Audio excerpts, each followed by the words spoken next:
warahmatullahi wabarakatuh. Perkenalkan, saya Gita Febriani, SPD, berasal dari SMK Negeri 6 Kerinci, sekaligus mahasiswa PPG dalam jabatan Angkatan 2 di Universitas Siah Kuala Banda Aceh tahun ajaran 2023-2024. Saya akan melaksanakan praktek pengalaman lapangan di SMK Negeri 6 Kerinci, dan selamat menyaksikan video yang akan saya tampilkan. Terima kasih. Assalamualaikum warahmatullahi wabarakatuh.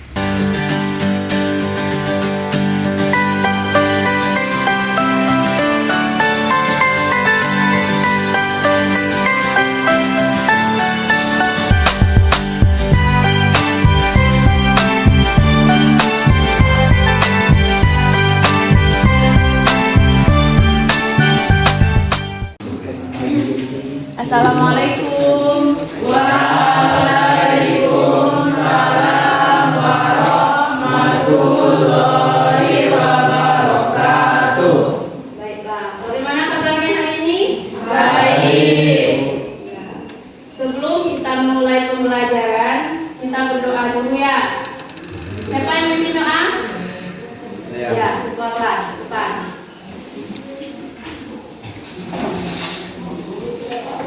Siap, jika berdoa mulai. Bismillahirrahmanirrahim. Rabbil zidni ilman warzuqni fahman. Sebelum kita masuk pembelajaran, Ibu akan memeriksa kehadiran kalian dulu. Ibu akan isi absen. Kalian tidak hadir tak? Hadir. Banyak yang hadir. Sakit. Apa ini? Sakit. Ada yang izin, ada yang sakit.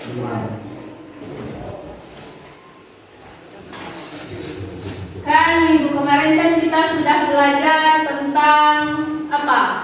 Keanekaragaman hayati. Iya, kita sudah belajar tentang keanekaragaman hayati. Tentu di sini kalian juga masih ingat hewan apa saja yang langka. Siapa yang masih ingat hewan apa saja yang langka? Saya, Bu. Ya, diri. Diri dong. Salah satu hewan langka adalah harimau Sumatera. Iya, harimau Sumatera. Pertama yang diri dong. Siapa lagi yang masih ingat? Ya, Chelsea. Orang-utan. Ya, orang-utan. Jadi kita pada hari ini yaitu tentang ancaman kepunahan keanekaragaman hayati dan upaya pelestariannya. Sampai di sini mengerti? Iya. Kita lihat dulu tujuan pembelajaran kita hari ini. Kita lihat dulu tujuan pembelajaran kita hari ini. Yang pertama apa? Setelah mengamati video pembelajaran, peserta didik mampu menganalisis terkait ancaman kepunahan keanekaragaman hayati di Indonesia. Yang kedua, setelah mengamati video pembelajaran, peserta didik mampu menganalisis upaya pelestarian keanekaragaman hayati di Indonesia dengan teliti. Ancaman kepunahan keanekaragaman hayati. Yang pertama ada pembukaan lahan pertanian. Di sini pembukaan hutan seperti untuk lahan pertanian, perumahan, pertambangan, dan industri yang disebabkan pertambahan populasi manusia. Maksudnya di sini gimana? Pembukaan lahan pertanian untuk dibikin rumah, kemudian pohon ditebang, untuk dibikin jalan, sarana transportasi, tentu fauna maupun flora yang ada di dalamnya ikut punah.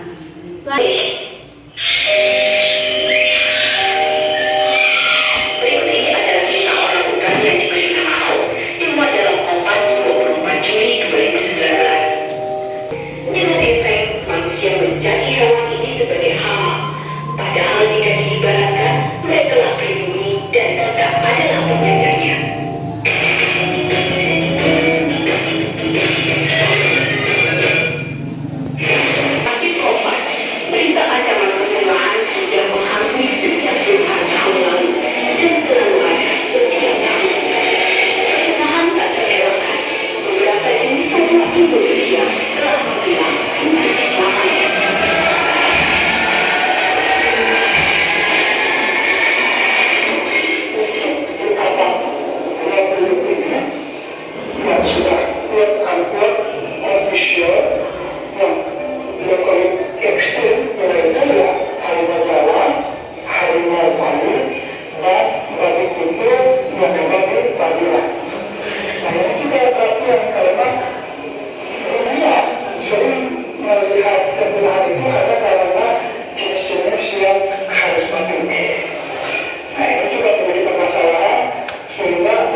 di depan buruannya. Bahkan pada zaman Belanda, terdapat permainan di mana ratusan orang bertombak mengepung harimau Jawa. Harimau dilambangkan sebagai kejahatan yang harus dibunuh. Meski memiliki sayap, bangsa ambles tak bisa terbang dari jangkauan manusia.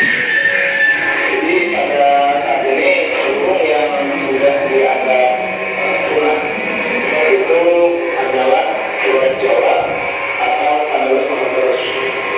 Jadi dulu burung ini hanya ditemukan di pantai-pantai utara di Pulau Jawa. Nah, penyebab kepunahannya itu memang disinyalir ada perubahan habitat. Bayang-bayang kepunahan menghantui banyak spesies satwa di Indonesia. Potensi kepunahan itu saya bisa mengeneralisir secara suatu kawasan. Ada kawasan yang rutin terdampak dengan suatu kebakaran. Ada kawasan yang rutin menjadi area perluasan kegiatan pertanian atau perkebunan. Kemudiannya yang jelas itu yang akan lebih kepada syarat yang sangat mempercepat untuk berburuan. Ya kalau isu zaman sekarang kan yang paling dekat itu oke kalau harimau itu konstan lah begitu, tetapi kan ada yang bapak itu kan sudah terkendali melalui kita. Nah itu karena laju untuk bisa diekstraksi dari alam itu cukup tinggi. Jadi yang paling tinggi penyebabnya itu ya karena perburuan. Mereka mati demi memenuhi hal yang tak akan pernah terpuaskan. Kemudian ini yang besar, ini adalah pangkong jati. Burung ini saat ini dalam status critical endangered atau sangat terancam. Hampir satu desa di bawah punah. Penyebabnya adalah kalau boleh diburu untuk diambil paruh, terutama paruh bagian atas. Ini adalah bagian atas. Dari seluruh bagian tubuh pangkong jati yang dimanfaatkan sebagai bahan untuk diekspor secara ilegal untuk memenuhi kebutuhan pasar kerajinan di luar negeri adalah bagian paruh bagian atas yang itu seperti ini. Inilah contoh para satwa yang berada dalam situasi genting kepunahan. Mereka berada pada kategori critically endangered atau vulnerable. Warga Indonesia dipercaya oleh Yang Maha Kuasa untuk hidup berdampingan dengan keberagaman. Janganlah keserakahan mengkhianati kepercayaan itu. Mari kita ubah perilaku kita agar kita pantas dan layak disebut sebagai khalifah di muka bumi.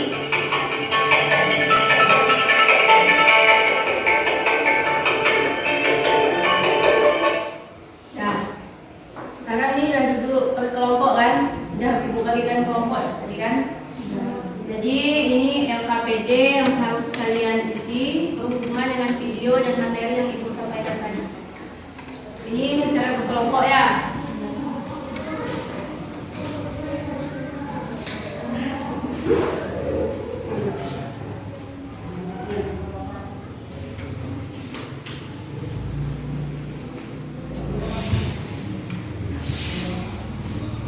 LKPD ini kalian diskusikan secara berkelompok karena semua kegiatan yang kalian lakukan itu ada nilainya, baik di segi keterampilan, di segi pengetahuan maupun sikap.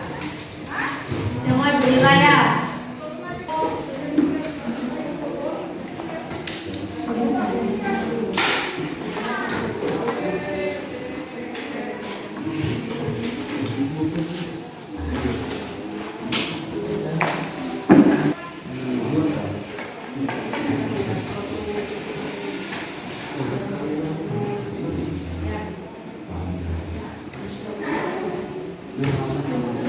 Nih, ada yang ingin ditanyakan?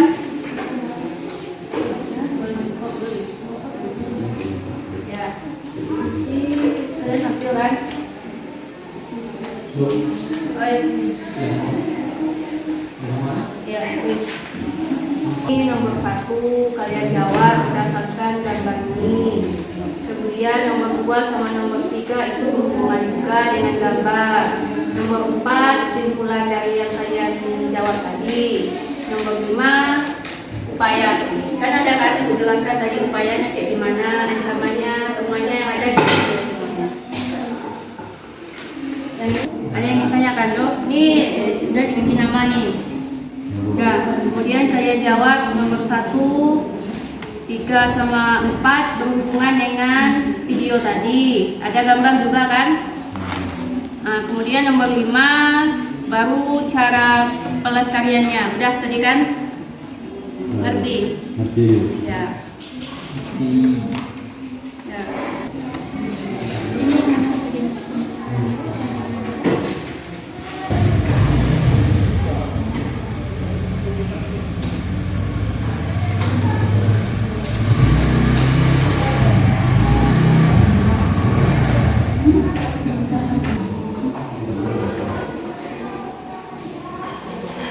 Nah, coba lihat lagi. Selain kalian isi LKPD, Ibu juga ada literasi yang lain membantu kalian menjawab pertanyaan yang ada di LKPD.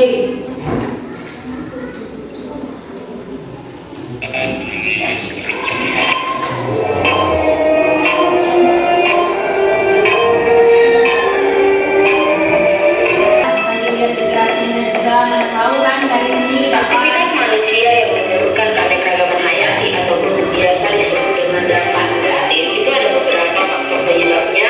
Kenapa keanekaragaman hayati itu punah? Itu disebabkan oleh beberapa faktor. Yang pertama, kerusakan habitat. Kerusakan habitat ini bisa disebabkan oleh beberapa hal.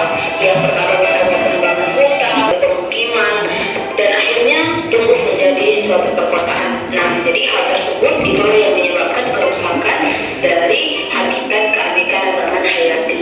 Maka suatu kawasan luas yang relatif tidak terganggu dan mempunyai nilai alam yang menonjol. Nah, biasanya ini untuk kepentingan pelestarian yang tinggi, kemudian mudah dicapai oleh pengunjung dan terdapat manfaat yang jelas bagi wilayah tersebut. Itulah yang taman nasional. Nah, kalau misalnya dia cagar alam, yang kedua cagar alam, dia umumnya kecil, namun habitatnya itu rapuh dan tidak terganggu oleh Kalian siap? Sudah. Sekarang coba kelompok siapa yang ingin tampil duluan? Kelompok siapa tadi? Kelompok 1 lah. Kelompok 1. Mana kelompok 1? Ya, tampil di depan kelompok 1.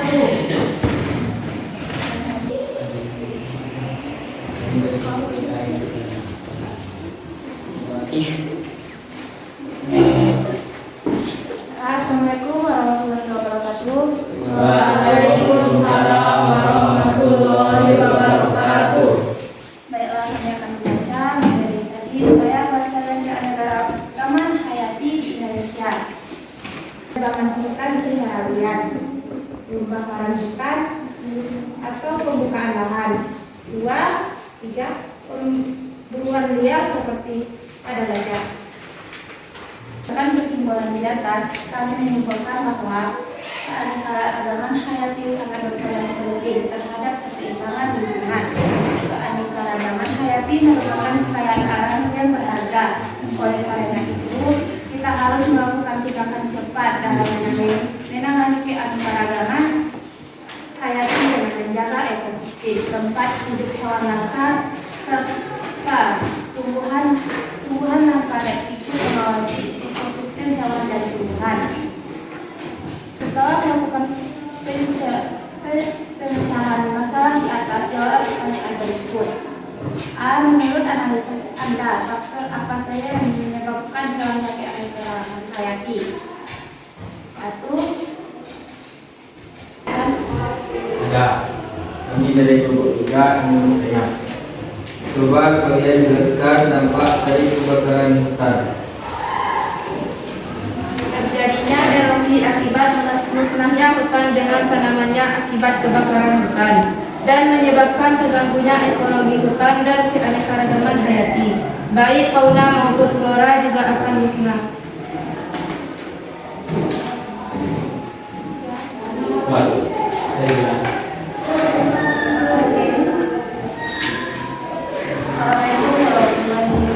Ya, pertama-tama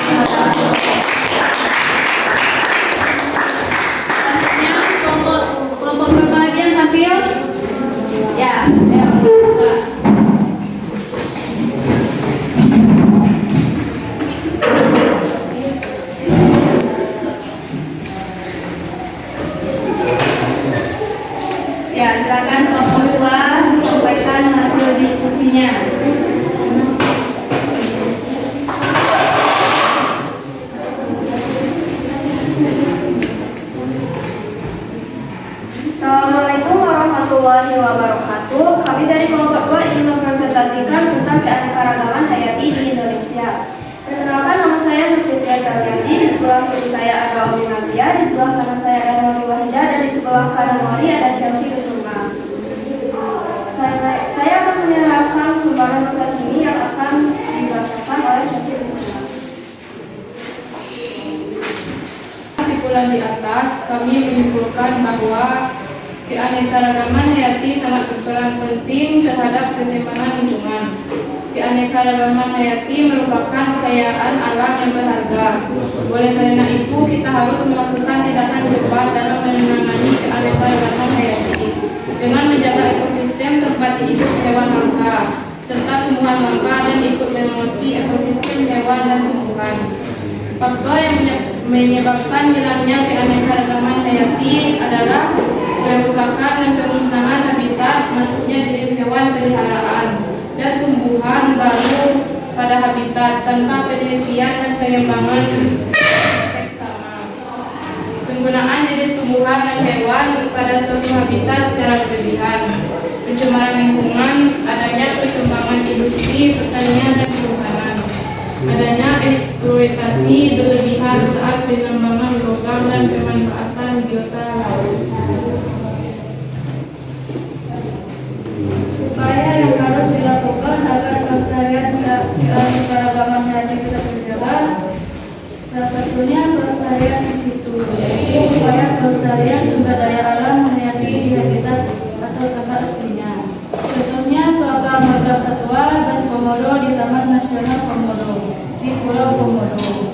Dan kelestarian ex situ, yaitu upaya kelestarian yang dilakukan yang memindahkan ke tempat lain yang lebih cocok bagi perkembangan kehidupannya. Contoh, kebun raya dan kebun koleksi dan menyeleksi berbagai tumbuhan langka dalam rangka melestarikan pasma-nukas. Penangkaran jalak Bali di kebun binatang Wanak Krono dan kebun binatang. Dari hasil diskusi kami tadi ada yang ingin ditanyakan? Silakan. Bagaimana cara kalian menangani ancaman digunakan dari keanekaragaman hayati? Terima kasih atas pertanyaannya di halaman kelompok 1. Saya akan menjawab pertanyaan dari kelompok 1 dengan cara konversi in situ dan ex situ, di mana in situ adalah pelestarian keanekaragaman hayati ke habitat aslinya, sedangkan pelestarian ex situ yaitu pelestarian keanekaragaman hayati yang dilakukan dengan memindahkan ke tempat lain yang lebih cocok bagi perkembangan kehidupannya. Apakah kelompok 1 sudah puas? Saya tutup presentasi kami dengan berdoa taufiq wal hidayah. Wassalamualaikum warahmatullahi wabarakatuh.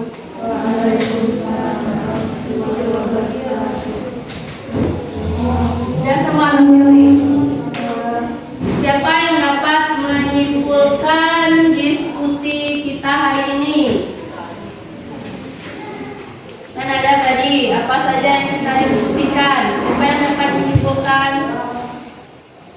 Kalau kebakaran hutan, apa yang terjadi? Siapa yang bisa menyimpulkan? Ya, Subarido, berdiri. Dampak dari kebakaran hutan adalah terjadinya erosi akibat musnahnya hutan dengan tanamannya.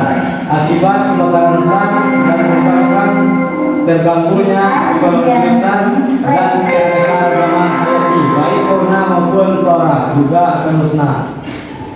Terima kasih. Ya, teman dulu. Materi kita hari ini. Apa tadi? Apa yang disebutkan oleh Rido tadi? Ya, kalau dampak kebakaran hutan apa saja yang terjadi? Ya, fauna, flora akan musnah yang di dalamnya ya. Kemudian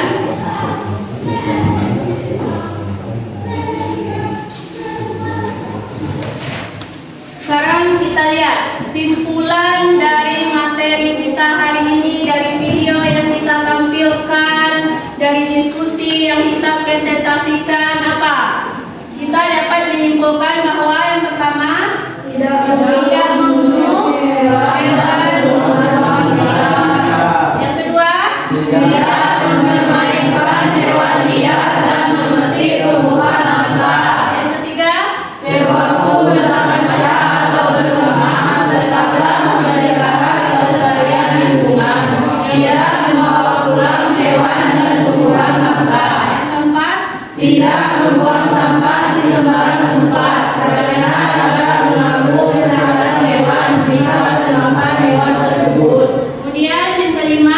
Tidak membuang limbah ke lingkungan, bisa limbah bahan bakar atau pestisida yang dapat membahayakan.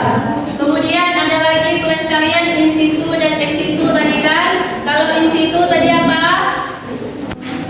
Pelestarian keanekaragaman hayati, kehabitat asalnya, kehabitat asalnya atau asli. Kalau ex situ apa? Pelestarian yang ke tempat lain agar perkembangbiakannya lebih menarik. Sampai di sini dapat dimengerti? Iya, tangan dulu tahan. Sebelum kita tutup, ini ada kan ibu bilang tadi lembar refleksi. Ini untuk pribadi, masing-masing kalian menjawab. Lagi ada lembar refleksi, menjawab pertanyaan yang ibu tampilkan hari ini, yang ibu tulis di sini berupa pilihan ganda, tapi jawabnya satu-satu, bukan berkelompok lagi, ya. 10 menit lah, 10 menit.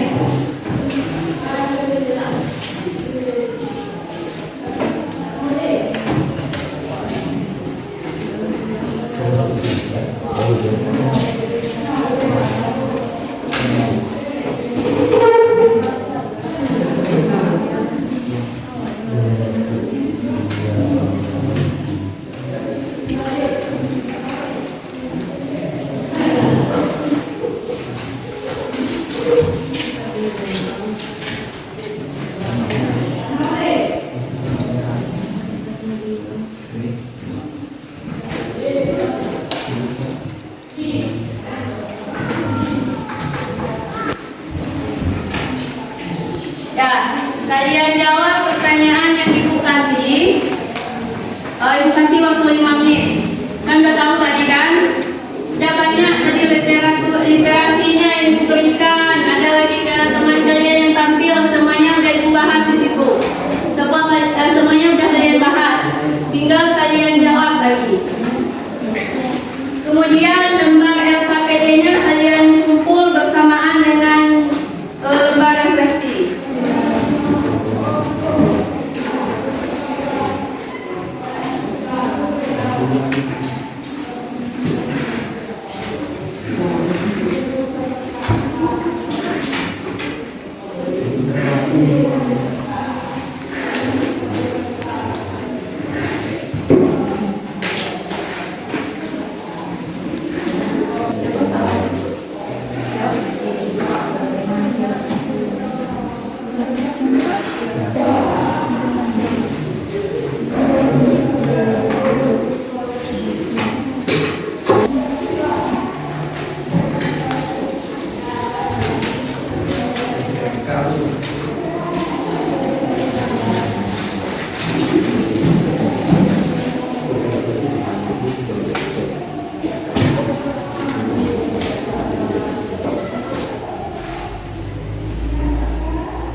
Ya, yang sudah boleh dikumpulkan, satu orang aja yang kumpulkan di depan.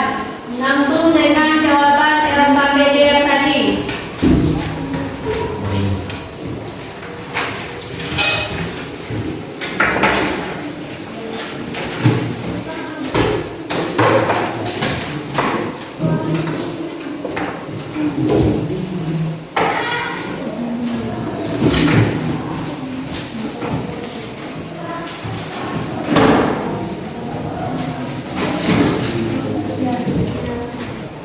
Ini lembar LKPD-nya sudah dikumpulkan, nanti dinilai ya. Kemudian lembar refleksi juga dinilai.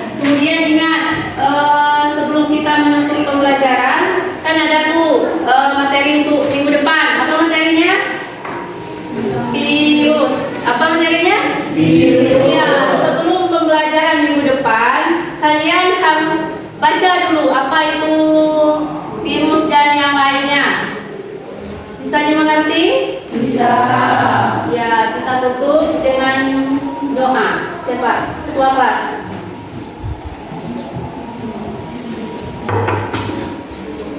Siap, jika pertanyaan mulai. Bismillah.